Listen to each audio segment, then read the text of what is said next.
Hello my dear students, welcome है आपका आपके अपनी यूट्यूब चैनल एलटीएसटी क्लासेस में। आई होप आप सभी बहुत अच्छे हैं, बहुत अच्छी तरीके से पढ़ाई कर रहे हैं। जैसे कि अभी तक हमने कंप्लीट कर दिया था एक्सरसाइज 3.5 का क्वेश्चन नंबर 1 और आज हम सब मिलकर करने वाले हैं क्वेश्चन नंबर 2। तो क्वेश्चन नंबर 2 देखने से पहले हम ये बता दें आपको कि क्वेश्चन नंबर जो 2 है उसमें कहीं पे भी हमें क्रॉस मल्टीप्लिकेशन का यूज नहीं करना है। क्यों नहीं करना है? क्योंकि इससे पहले भी हमने डिस्कस कर लिया इंट्रोडक्शन पार्ट में कि जब भी हमें क्रॉस मल्टीप्लिकेशन यूज करना है तब उससे पहले हमें ये देखना है कहीं इक्वेशन जो है पेयर ऑफ इक्वेशन वो इनफाइनाइट सोल्यूशन की ना हो और नो सोल्यूशन की ना हो। अगर यूनिक सोल्यूशन होगा तभी जाकर हम उसमें क्रॉस मल्टीप्लिकेशन यूज कर सकते हैं। तो जैसे कि इसमें क्वेश्चन कह रहा है, question says that for which value a and b does the following pair of linear equation have infinite number of solution.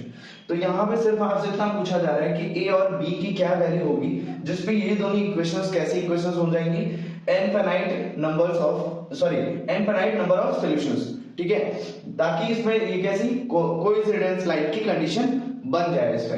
तो चलिए देखते हैं इसके लिए क्या होगा, कोइंसिडेंस की क्या प्रॉपर्टी होती है जो हमने कंडीशंस पढ़ी थी उसके बेसिस पे। सो सॉल्यूशन की बात करेंगे हम। तो सॉल्यूशन में क्या होता है कि जैसे कि हमने a1/a2 जो रेशियोज की बात की थी वो हम यहां पे लिखते हैं हियर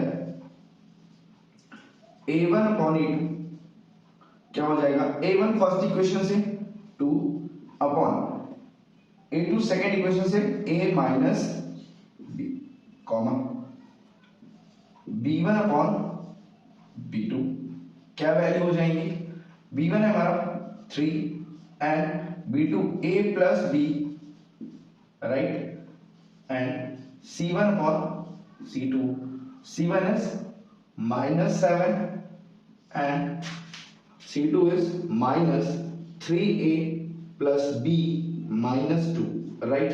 सो ये हमारा रेशियो होगा जो कि हमारी इक्वेशंस पे है। और हम क्या लिख सकते हैं,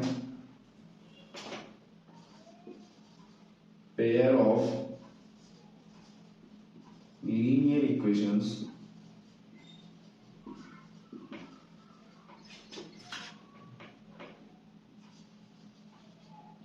having infinite number of solutions if क्या कंडीशन होती है उसके लिए आप सभी को पता है। कंडीशन क्या है, कंडीशन में नोट कर रहा हूं यहाँ पे a1/a2 equals to b1/b2 and this is equals to c1/c2। सो ये क्या कंडीशन होती है, किसकी कंडीशन होती है, कोइंसिडेंट लाइन की means infinite number of solutions की या फिर मैनी सॉल्यूशंस की बात करते हैं तब ये कंडीशन फॉर्म होती है। अगर पेयर ऑफ लीनियर इक्वेशन इस कंडीशन को सेटिस्फाई कर रही हैं दैट मीन वो कैसी होंगी, इनफाइनाइट नंबर ऑफ सॉल्यूशंस की पेयर इक्वेशंस हो जाएंगी वो। तो इसके लिए हम वैल्यूज को पुट करते हैं। सो वैल्यू पुट करने पे हमें क्या मिलेगा, a1/a2 की वैल्यू क्या है 2 upon a minus b equals to b की value 3 upon a plus b and -7 upon, इसको अच्छा मैं ये लिख सकता हूं कि -3a minus b plus 2 right. So यहां पे आपको करना क्या है कि अभी तो आंसर आपको मिल नहीं गया, तो आपको क्या करना है, एक बार इसको इसके साथ इक्वल रखना है और फिर इसको इसके साथ। तो उसके लिए मैं यहां पे करता हूं इस चीज को, क्या कर लिख सकता हूं मैं 2 upon a minus b equals to 3 upon a plus b and secondly हम क्या लिख सकते हैं 3 upon a plus b equals to -7 अपॉन -3a प्लस b -2। एक सेकेंड, इसको आप, मैंने यहाँ पे चेंज जो किया है इसको चेंज नहीं करते, यहाँ पे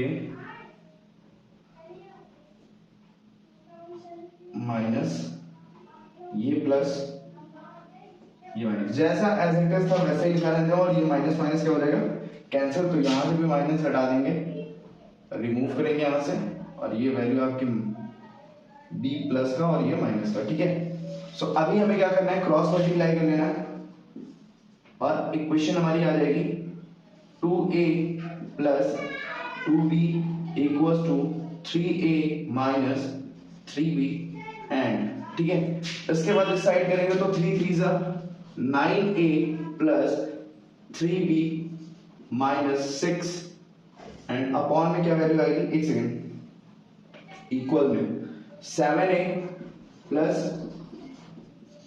7b। तो आई होप यहां तक आपको समझ में आया होगा। हमारे पास दो इक्वेशंस ऐसी वैल्यूज हमें दिख रही हैं, ये इस साइड आएगा सो नेगेटिव हो जाएगा, सो ये कितना हो जाएगा, नेगेटिव का a बचेगा minus 3a 2a minus a होगा इक्वल्स टू, इसको इस साइड भेजेंगे minus minus minus 5b, so minus minus cancel out, ठीक है। एंड यहां पे आप क्या कर सकते हैं, यहां 9a 7a इस साइड आएगा, आपके पास बचेगा 2a और 3b इस साइड है, इस साइड आएगा माइनस 3b, सो एक सेकेंड, यहाँ पे 9a था, इस साइड हमने शिफ्ट किया, इसको भी हम इसी साइड शिफ्ट करते हैं। सो ये हमारे पास वैल्यू जो आएगी माइनस 7 आ जाएगा, तो माइनस 4b और माइनस 6 है यहाँ पे, so minus 6 as it is लिख लेंगे इक्वल्स टू 0, ठीक है। सो इसको सॉल्व करेंगे, क्या आएगी वैल्यू, एक इक्वेशन ये हमारे पास और दूसरी इक्वेशन ये। सो यहां से हमें क्या करना है, आप चाहते हैं अगर तो 2 से इसको डिवाइड कर सकते हैं, या फिर a की वैल्यू यहाँ पे डायरेक्ट पुट कर दीजिए, क्या है 5b। सो अगर ये हमारी क्या है फोर्थ इक्वेशन हो जाएगी और ये इक्वेशन हमारी है थर्ड, ठीक है। तो इसमें हम क्या करेंगे, इसमें सिंपली क्या करना है, a की वैल्यू उठा के पुट कर देंगे, सो क्या हो जाएगी 2 5b minus 4b equals to 6, और इसको सॉल्व कर लोगे 10b और ये माइनस 4b 6b हो जाएगा इक्वल्स टू 6, 6 से 6 cancel 1, so b equals to 1 and अगर b बना है तो a की वैल्यू क्या हो जाएगी, a इक्वल्स टू 5, ठीक है। सो ये आपका आंसर हो जाएगा। आप जब इस वैल्यू को 1 और 5 को यहाँ पे फिल करेंगे a और b के प्लेस पे, तो आपको कैसी इक्वेशन मिल जाएंगी, ये दोनों का अगर पेयर करेंगे तो उन पेयर ऑफ इक्वेशंस का जो आंसर आएगा वो क्या आएगा, इनफिनिट नंबर ऑफ सॉल्यूशन, मतलब कोइंसिडेंट लाइन फॉर्म होंगी, ठीक है। तो चलिए देखते हैं इसका second part. So our second question is for which value of k will be the following pair of linear equation have no solution, 3x plus y equals to 1, 2k minus 1 x plus k minus 1 multiplied with y equals to 2k plus 1। तो यहाँ पे आपको comparison पता होना चाहिए कि a की value क्या है, b की वैल्यू क्या है और c की वैल्यू क्या है। सो सिंपली हमें फाइंड करना है क्या, हियर दिस इज सॉल्यूशन, क्या हो जाएगा a1 upon a2 equals to comma b1 upon b2 equals to and c1 upon c2। ये हमें पहली चीज तो सबसे पहले ये फाइंड कर लेना है। सो a1 की वैल्यू यहाँ पे 3 अपॉन a2 की वैल्यू 2k minus 1, ये a2 ये a1, राइट। b1 की वैल्यू 1, b2 की वैल्यू k minus 1, c1 की वैल्यू -1 इक्वल के इस साइड अगर c है तो माइनस में हम लिखेंगे एंड यहाँ पे भी माइनस 2k प्लस 1 और माइनस माइनस कैंसिल हो। तो हमारे पास जो कंडीशन होती है लिख सकते हैं हम, pair of linear equation having no solution if, ठीक है। इस पे क्या करना है, क्या चीज होती है, क्या फॉर्मूला होता है, क्या कंडीशन है वो लिखनी है, a1 upon a2 equals to b1 upon b2 but does not equals to c1 upon c2। सो यहाँ पे हमें सिंपली इन वैल्यूज को क्या करना है, पुट कर लेना है again 3 upon 2k minus 1 equals to 1 upon k minus 1 does not equals to 1 upon 2k plus over। तो इतना करने के बाद आपको क्या करना है, ये इसका इसके साथ कंपैरिजन करना है, मींस इसको इसके साथ इक्वल रखना है एंड इस वाली इक्वेशन को इसके साथ, मतलब एक बार इसके इसको और इसको इसको। तो जो भी लिखा है हम एज इट इज लिखेंगे। फर्स्टली हम किसको कर रहे हैं 3/2k minus 1 equals to 1/k minus 1 and secondly क्या कर सकते हैं 1/k minus 1 does not equals to 1/2k plus 1। But इस सिंबल से बिल्कुल घबराना नहीं है कि यहाँ पे डज नॉट लगा है, यहाँ पे इक्वल लगा है, करना कैसे है। अभी के लिए फिलहाल ये भूल जाओ कि यहाँ सिंबल क्या है, यहाँ सिंबल क्या है। जैसे हम क्रॉस मल्टीप्लिकेशन करते हैं वैसे ही करेंगे, ठीक है। सो इसको करने के लिए हम क्या ले सकते हैं 3 multiply with k minus 1, so 3k minus 1 equals to ये multiply with 2k minus 1 and ये वैल्यू क्या हो जाएगी 1 multiply with 2k plus 1, so simply 2k plus 1 equals to k minus 1। But यहाँ पे इक्वल कैसा है क्रॉस मल्टीप्लाई मतलब डज नॉट इक्वल है। तो आगे हम देखते हैं इसके आगे हम क्या करने वाले हैं। सो फर्स्ट पार्ट हम ये पोर्शन सॉल्व करेंगे अभी 3k minus 3 equals to 2k minus 1, ठीक है। इसको सॉल्व करने पे क्या वैल्यू होगी 2k और k इस साइड आएगा माइनस,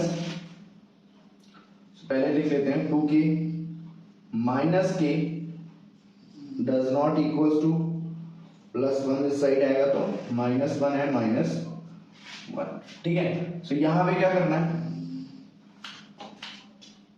3k माइनस ये वैल्यू इस साइड आएगी, ठीक, ये वैल्यू इस साइड आएगी। तो कितना हो जाएगा k बचेगा माइनस 3 इस साइड आएगा, पॉजिटिव का हो जाएगा माइनस 1, सो पॉजिटिव k की वैल्यू क्या आ गई पॉजिटिव 2। सेकेंडली यहां पे ध्यान से आप देखेंगे तो k से k कितना होगा k, और ये क्या वैल्यू आएगी माइनस 2। सो अब k की किस वैल्यू k क्या होना चाहिए k किसके इक्वल होना चाहिए 2 की, ठीक है। तो यहां पे 2 पुट करोगे तो ये 4 हो जाएगा, ठीक है। ये क्या हो जाएगा 2 माइनस 1 1। सो यहां पे इक्वेशन क्या होगी अगर हम रिक्वायर्ड इक्वेशन की बात करें तो 2 2 जा 4 और माइनस 2 2 जा 4 माइनस 3 3x प्लस यहाँ पे कितना होगा 2 माइनस 1 मतलब y इक्वल्स टू 2 2 जा 4 प्लस 5। सो ये एक इक्वेशन होगी, आप इसको कंपेयर भी कर सकते हैं। यहाँ पे क्या हो जाएगा 3/3 सेटिस्फाइड a1 अपॉन a2 क्या हो गया इक्वल हो गया y 1/1 की केस और 1/1 का केस यहाँ पे बन रहा है और यहाँ पे क्या बन रहा है 1/5। मींस हमारा क्या है आंसर सही है। आप k की वैल्यू क्या नहीं रख सकते -2 नहीं रख सकते और k की वैल्यू क्या रख सकते हैं 2। तो ये है आपका सेकंड क्वेश्चन का second part.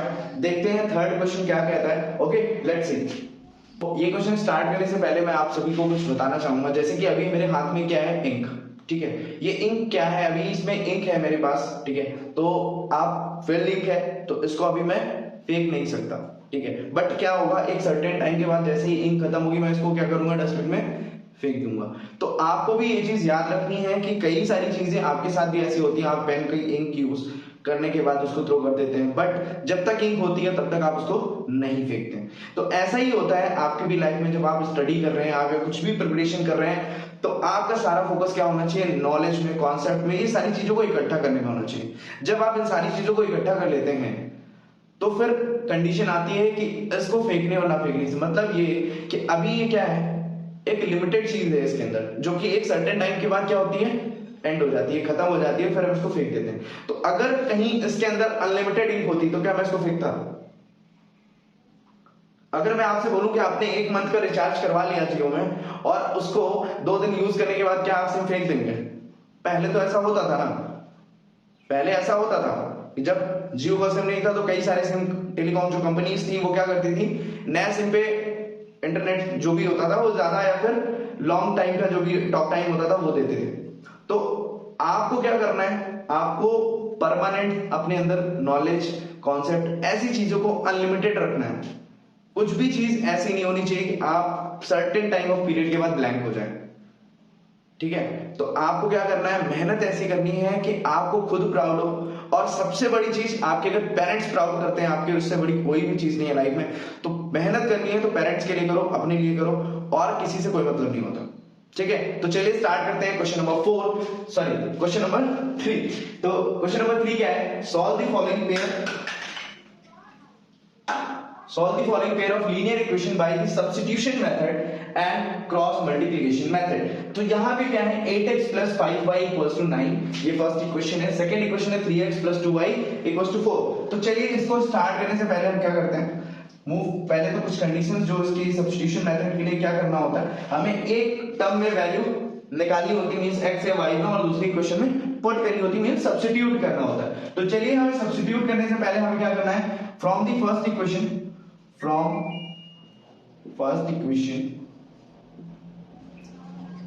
We have first equation से क्या हो जाएगा x equals to 9 minus 5y upon 8. This is our third equation, right.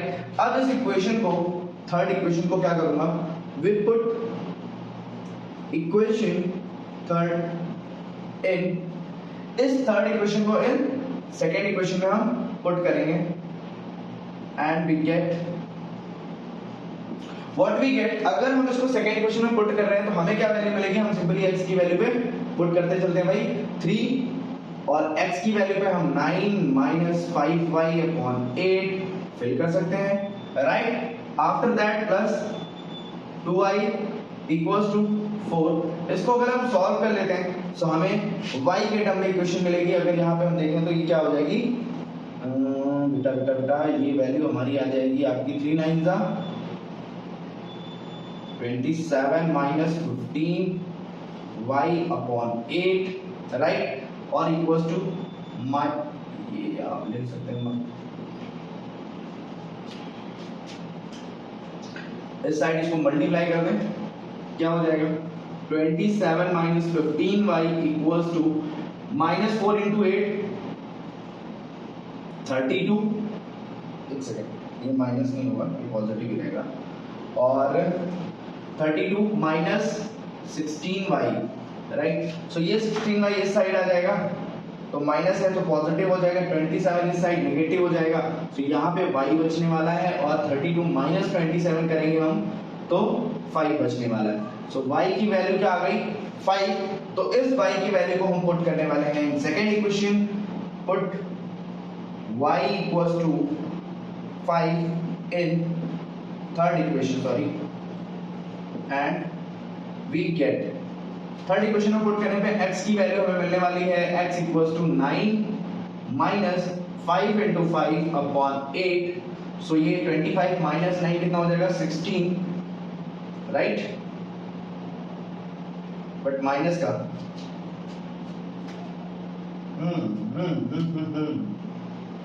पक्का 5 5 का 25 माइनस, ठीक है, 8 minus 2. So x equals to क्या आ गया -2. चलिए देखते हैं अगर ये वैल्यू सही है सो हमारा जो क्रॉस मल्टीप्लिकेशन है उससे भी सेम आंसर आएगा. तो पहले हम करके देखते हैं, उसके बाद बात करते हैं, ठीक है.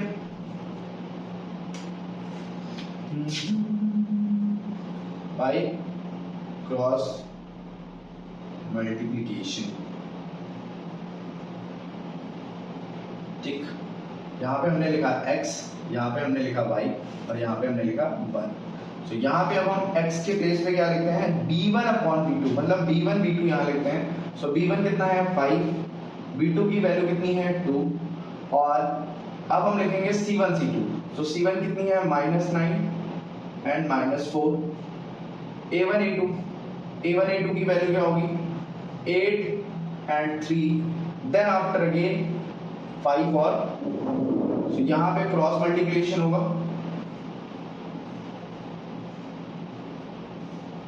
कुछ ऐसा ही होता है, ठीक है. और क्या हो जाएगा x अपॉन 5 minus 4 -20 minus 9 2 जा 18 -18 equals to y upon -9 into 3 -27 -4 और 8 -32 equals to 1 अपॉन, आगे हम क्या लिखेंगे 8 2 जा 16 -3 5 जा 50, राइट. सो इसी को कंपेयर कर लेंगे, और कंपेयर करने पे हमें इसकी वैल्यू मिलने वाली है. तो एक बार इसको इसके साथ कंपेयर करेंगे, फिर इसको इसके साथ कंपेयर करेंगे, ठीक है। सो फर्स्ट सीरीज को हम कर रहे हैं अगर, सो ये ऊपर मल्टीप्लाई हो जाएगा तो x इक्वल टू क्या हो जाएगा -20 प्लस 18 अपॉन 16 माइनस 15 का मतलब कितना होता है 1, और ये -20 है और ये प्लस का 18 मींस -2। तो x की वैल्यू हमारे पास यहाँ पे भी -2 थी, यहाँ पे भी -2 है। अब हम इस इक्वेशन को इसको कंपेयर करेंगे तो यहाँ से ये चीज मल्टीप्लाई हो जाएगी, तो क्या हो जाएगा y इक्वल्स टू -27 एंड +32, और अपॉन में क्या हो जाएगा 16 minus 15 which is 1 and this is 5। तो y की वैल्यू क्या हो गई 5। तो यहाँ पे लिख सकते हैं hence x equals to -2 and y equals to 5। So I hope आपको ये कॉन्सेप्ट एकदम अच्छे से समझ में आया है और आप ऐसे क्वेश्चंस कर सकते हैं। तो खूब सारी प्रैक्टिस करिए, जितनी ज्यादा आप प्रैक्टिस करेंगे उतना ही आपका कॉन्सेप्ट क्लियर होगा। All the best, take care.